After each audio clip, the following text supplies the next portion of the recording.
CPIML new democracy కేంద్ర కమిటీ నాయకులు SK Mukhtar Pasha, CPIML new democracy Srikakulam జిల్లా కార్యదర్శి, పార్టీ సీనియర్ నాయకురాలు పైల చంద్రక్క 4వ వర్ధంతి సభను పురస్కరించుకుని బయ్యారం గాంధీ సెంటర్ నుంచి పురవీధుల భారీ ర్యాలీ నిర్వహించారు.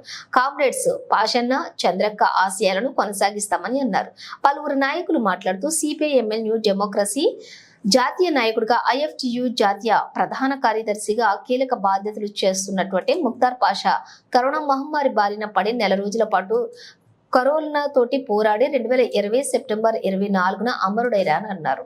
ఉమ్మడి ఖమ్మం జిల్లాలో గల మారుమూల గ్రామంలో గూండాలలోని జన్మించి కామ్రేడ్ ముక్తార్ పాషా తాను చదువుకుంటున్న రోజులలో పీడీఎస్యు ఉద్యమంలో చురుకైన పాత్రని, పోరాటాలని నిర్వహించారన్నారు. Comrade Chandrakka CPI ML new democracy Srikakulam జిల్లా కార్యదర్శి, సీనియర్ నాయకురాలు.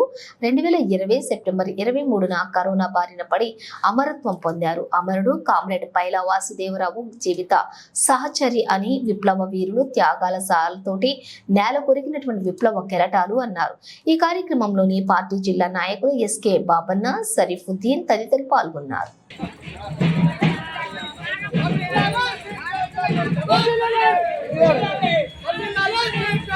Democracy!